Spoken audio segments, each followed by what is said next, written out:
The war in Ukraine has fundamentally changed the way in which wars are fought. Innovations like ubiquitous surveillance, swarms of long-range drones attacking targets deep in the rear, AI-enabled targeting, and kamikaze FPV drones turning large swathes of the front lines into kill zones have forced militaries around the world to adapt their doctrines, strategies, and equipment. In the process, many previously vaunted weapon systems have been consigned to the trash can of history, particularly on the Russian side. The latest of those is one of Russia's rarest, most expensive, and heavily armored vehicles, the BMO-T Heavy Armored Personnel Carrier.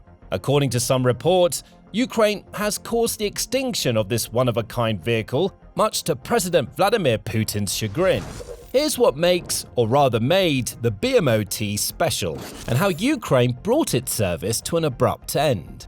In many ways, the BMO-T is a unique vehicle in modern warfare. It's essentially a Russian heavy armored flamethrower vehicle specifically designed to transport and support thermobaric rocket teams, which are euphemistically classified as flamethrowers in Russian service. While several Western armored vehicles offer comparable or even superior protection and functionality, no Western military has yet put into service an armored vehicle designed specifically for thermobaric-based operations. That's mostly down to differences in military doctrine between Russia and NATO armies. Russia's military doctrine integrates thermobaric weapons as a core component of its strategy, particularly in urban combat scenarios and for breaching fortified positions. Russia often assumes, correctly, that it will have limited air superiority, making ground-based thermobaric systems a critical alternative for delivering massive explosive power. In contrast, while the US and other NATO member states made extensive use of previous iterations of flame-producing weapons, such as traditional flamethrowers in World War II and napalm bombs in Vietnam in modern times, they treat thermobaric weapons as niche tools rather than core assets. Thermobaric weapons work by combining the devastating effects of fuel combustion and air pressure. When a thermobaric weapon hits its target, it disperses a cloud of flammable aerosol, which quickly spreads over a vast area. Then, a second charge ignites the aerosol, creating a large cloud of flames that quickly burns anything within the blast radius. This rapid local combustion forces the surrounding air to rush to the blast zone, creating a devastating wave of pressure that can demolish entire structures and incinerate everyone inside. While both NATO and Russia possess thermobaric capabilities, Russia employs them as aerial denial and psychological warfare tools in urban and defensive scenarios, while Western militaries tend to use them selectively and with greater precision. The US primarily uses thermobaric weapons like the air-dropped BLU-82 Daisy Cutter or thermobaric Hellfire missiles for precision strikes on specific targets like caves or isolated strongpoints, where their pressure wave is most effective. Russia, on the other hand, has dedicated formations for flame weapons. According to a 2021 report by the US Army's Foreign Military Studies Office, Russia has thermobaric squads and platoons in the nuclear, biological, and chemical, or NBC, companies of its maneuver brigades. However, company-sized thermobaric units are limited to flamethrower battalions in the NBC defense regiments of the combined arms armies, Tank Army, and Army Corps. A typical Russian flamethrower battalion consists of 2 companies of shoulder-launch light flamethrowers and 1 company of vehicle-launch heavy flamethrowers. And it's precisely the shoulder-launch flamethrower carrying infantry that the BMO-T was built to protect. BMO-T is short for Boyevaya Mashina Ognemyochikov Tyazeli, which translates as Flamethrower Combat Vehicle Heavy. Like so many other Russian platforms, it's built on top of the chassis of the T-72B main battle tank. In the late 1990s, the recently formed Russian Federation was struggling to renew its aging military, while trying to recover from the economic crisis caused by the fall of the Soviet Union and the economic shock therapy that followed. It needed new vehicles that could fulfill specialized combat roles at the lowest cost possible, and a heavily armored personal carrier to transport and support specialized flamethrower troops on the battlefield became one of the priorities. Designing a completely new vehicle from the ground up for such a niche role simply wasn't feasible for the cash-strapped and corruption-riddled nation. So they turned to the old battle horse, the T-72B. Around 18,000 T-72s of various types had been built since the 1970s, with most being of the upgraded T-72B variant introduced in the 1980s. So there were plenty of these cost-effective, if flawed, tanks on hand, with many already obsolete for the needs of the modern battlefield. It thus made sense to adapt some of them into armoured personnel carriers, or APCs, since the armoured protection provided by tanks is pretty much the same as what's required for APCs. In fact, the BMO-T wasn't the first Russian attempt at converting its piles of aging, obsolete battle tanks into APCs, although it proved significantly more successful than its predecessor, the BTR-T. This was an attempt to make an APC from the large stockpiles of Soviet T-45 and T-55 tanks that have formed the backbone of Soviet armor from the 1950s until the 1970s. By removing the turret, reinforcing chassis protection, and increasing its height, the tank could be turned into a cheap yet decently protected APC capable of transporting 5 infantry dismounts. At least, that was the theory. The BTR-T was clearly designed for a more diverse mission profile than the BMO-T. Unlike the latter, which, as we'll see shortly, is light on weaponry, the former had a higher variety of armaments, including a 2A-42 autocannon and a concourse anti-tank guided missile system, or ATGM. However, due to many design flaws such as low dismount capacity, a cramped interior, and weak protection, the BTR-T was not approved for serial production and quietly canned. Nonetheless, experiments with a new, more mission-specific APC based on the T-72B continued, and by the early 2000s, the first BMO-T entered service. The main focus of the vehicle is the transportation of flamethrower troops and the shoulder-mounted thermobaric weapons. Accordingly, the adaptations to the T-72B tank were mainly carried out on the top and sides of the vehicle, with much of the original chassis, engine, transmission, and running gear left largely untweaked. The result is a vehicle that's almost 24 feet long, 12.4 feet wide, and 7.4 feet tall, that weighs just under 44 tons. It carries a crew of 2, plus up to 7 transported infantrymen, and is reportedly powered by the same V84M 4-stroke V-shaped 12-cylinder multi-fuel liquid-cooled diesel engine used in the original T-72B. Combined with the T-72B's 8-gear transmission, this engine allows the BMO-T to reach speeds of just over 37 miles per hour on paved roads and almost 25 miles per hour off-road. However, the reuse of the dodgy T-72 transmission also means that the BMO-T suffers from the same poor reverse speed that has dogged the tank for decades. But while the BMO-T only received minor modifications under the hood, substantial modifications were made above it to accommodate the 7 infantrymen and their weapons.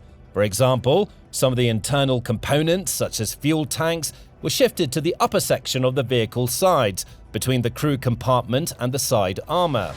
2 additional partially protected hatches were added to provide firing positions for the passengers, along with additional vision devices embedded on each side of the roof to provide a modicum of situational awareness. There are also armored hatches on the rear section of the roof, which can be swung upwards for ease of mounting and dismounting.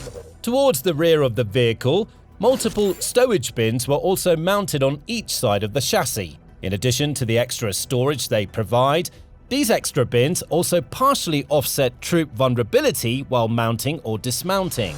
Due to the BMO-T retaining the T-72's original engine compartment, passengers had to climb down from the engine deck while dismounting from the vehicle, exposing themselves in the process. The extra bins provide a level of cover, with a spring-loaded pedestal incorporated at the very back, making climbing up and down from the rear of the vehicle a bit less dangerous and cumbersome. That feature is probably most welcome for the infantrymen being transported, given the very limited firepower available on the BMO-T itself. Russia seems to have opted for lighter armaments to make room for more capacity to transport troops and their weapons, but it does seem shockingly poorly armed compared to most of its competitors. Now, these details on Russia's seemingly invincible weapon are the kind of cutting insight and analysis you'll find in all our videos here on the Military Show. If it's important to you to know the real story behind the headlines, make sure you subscribe to the channel, you won't regret it. Now, the BMO-T's lack of weaponry speaks for itself. The vehicle's main, or to be more precise, its only built-in armament, is an NSV 12.7mm Utios or cliff-heavy machine gun. Named after the initial letters of the three designers' last names, Nikitin, Sokolov and Volkov, the NSV was first deployed during the Soviet invasion of Afghanistan in the late 1970s.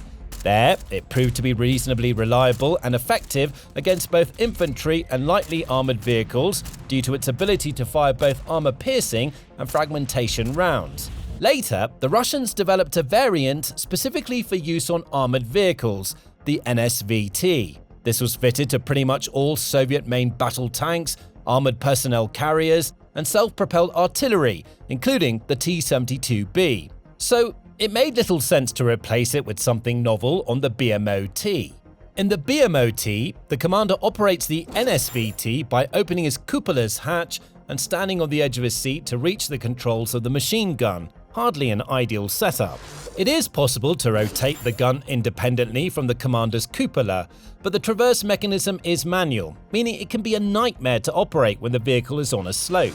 Initially, the BMO-T was intended to feature remote controls for operating the NSV-T from inside the vehicle. However, this feature was abandoned for the production vehicle, likely due to budgetary constraints.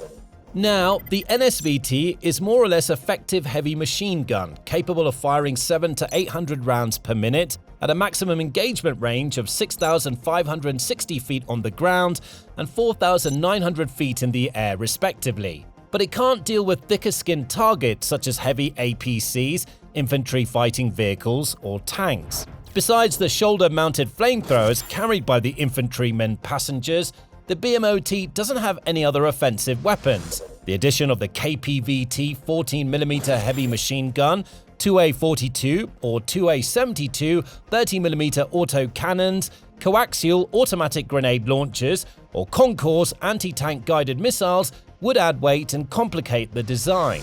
But they'd also certainly enhance the BMO-T's stated mission of delivering assault infantry as close as possible to enemy positions while providing support and protection against heavier threats. The RPO-A Schmel, which translates as Bumblebee, carried by these infantrymen, is of course a deadly offensive weapon in its own right and can be used to defend the vehicle.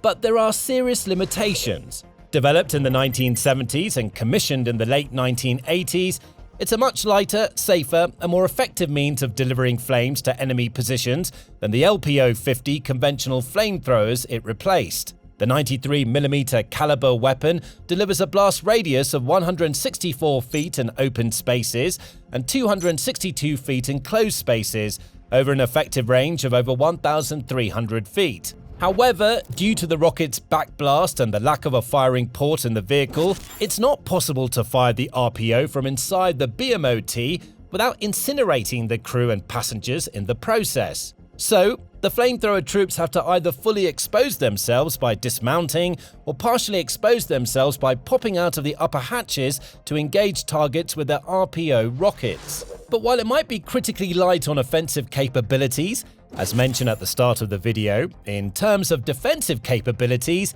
the BMO-T was supposed to be as heavily armored and therefore as tough as it gets. The front of the vehicle features Contact 5 explosive reactive armor, or ERA, blocks bolted onto the chassis, including on the driver's hatch. ERA works by detonating a localized explosion at the point of impact of an incoming warhead, which pushes out a burster plate that either degrades the penetrative capability of the warhead or negates it completely. Contact 5, although somewhat outdated by today's standards, was much vaunted by the Soviets, who claimed it to be effective against kinetic force penetrators, such as armor-piercing fin-stabilized discarding SABO or APF-SDS rounds. Adding ERA blocks to the front of the BMO-T was supposed to improve its survivability against more modern anti-tank threats, like kamikaze drones. But as Ukraine has proved, that turned out to be not exactly the case. The various layers of armor, including spaced armor, rubber-lined blocks, and an inner anti-spalling rubber lining that were added to the sides, seem to have a similarly feeble effect. But those are far from the only design flaws that plague this somewhat exotic vehicle. As noted earlier, getting in and out of the BMO-T can be a tricky but not life-threatening experience. For the infantry passengers to mount or dismount from the vehicle, they have to climb on top of the engine block and through a set of armoured hatches on the rear side of the passenger's compartment. Aside from being rather uncomfortable, this method exposes the infantry dismounts to enemy fire while walking on top of the engine. What's more, there's no easy fix for this. To deal with the problem, the engine block would have to be relocated to connect the infantry compartment with the rear of the vehicle, allowing the installation of a much better protected entry-exit method. And it's a similar story with fixing the problems with insufficient offensive armament and the commander's lack of remote control for his machine gun, which forces him to leave his protected station and stand up half exposed to operate the NSVT. A major redesign, if not a completely new vehicle, would be required to sort these issues out effectively. Perhaps that's why so few BMO-Ts have ever seen the light of day, allowing Ukraine to condemn them to extinction. Only 10 to 15 have ever been reported as entering active service, and how many are still operational is an open question. Certainly, while financial constraints were one of the main motivating factors in the conception of the BMO-T in the 1990s, Russia has considerably greater resources these days, and so the cost of the BMO-T doesn't seem to be the issue. At an estimated cost of anywhere from $300,000 to $500,000 each, they're certainly far from cheap. However, compared to most of Russia's other modern armor, that's a relative steal.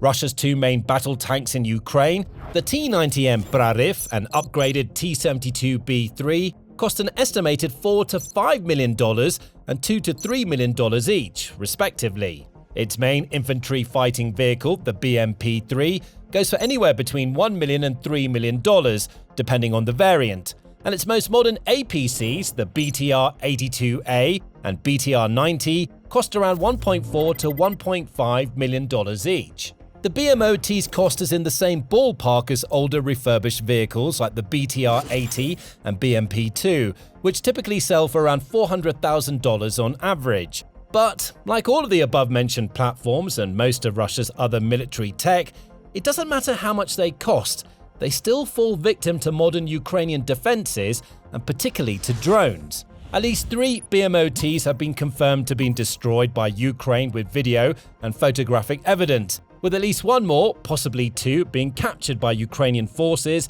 and integrated into the army for Ukrainian use. The first was reportedly destroyed on April 12, 2022, in the Chernihiv area, the second on August 7, 2022, in an unknown part of Ukraine, and the third on September 14, 2022, in the Kharkiv area.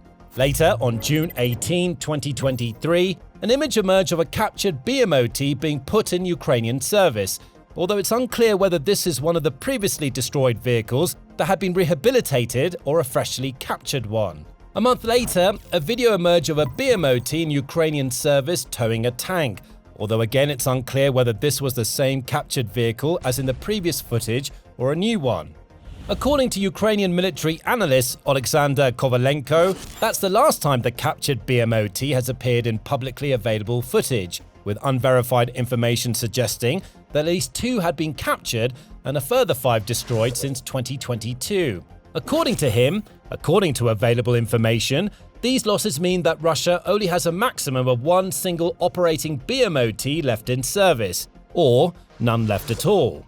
He concludes that, actually, the BMO-T can be considered an extinct type of Russian equipment during the period of the full-scale war in Ukraine.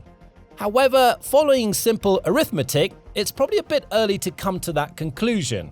If 10 to 15 were put into service, and only 3 or 4 have been confirmed to have been destroyed or captured, there should be anywhere from 7 to 12 still kicking about. Even if we accept the unverified information that 7 have been removed from service permanently, 5 destroyed and 2 captured, there still be between 3 and 8 remaining. Perhaps Kovalenko has access to information he hasn't shared, or maybe basic math simply isn't his strong point. Maybe it's just feel-good propaganda. But whatever the case may be, it would be no surprise to learn that Russian command had decided to withhold whatever BMO-T stocks it still has left from the front lines, effectively making the BMO-T extinct in the Ukrainian context.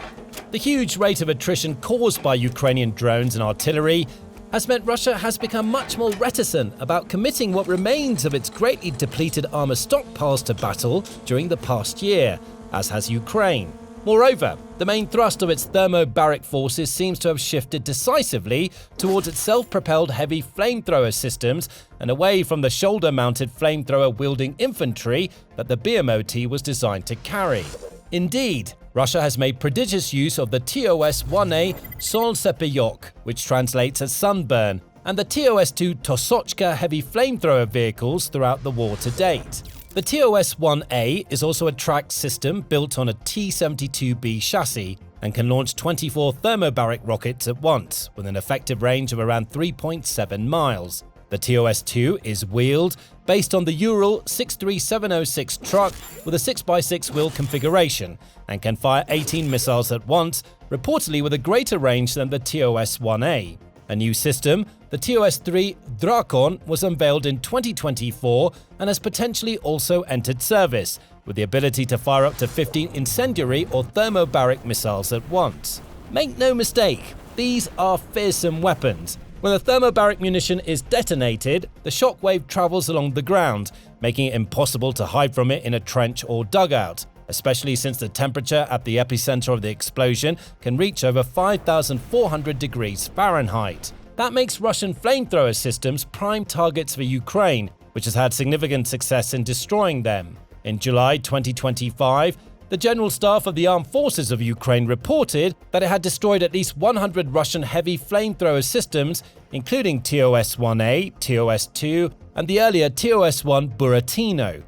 However, these numbers also raised a few eyebrows, since it's unclear whether combined that many of these systems were ever made. Independent website Oryxspionko lists at least 34 destroyed TOS-1A and 2 TOS-2 systems, which by some estimates would be around 3/4 of the 45 believed to have been ever made. Only 24 Buratinos were ever made, with a small number of these having been deployed to Chechnya in 1999, and it's doubtful that more than a handful of the TOS-2 have entered service, so it's hard to understand how the General Staff gets to that number. Nonetheless, as the Ukrainian military website Militarny points out, the destructive power of these weapons means that they remain a top priority target for Ukraine.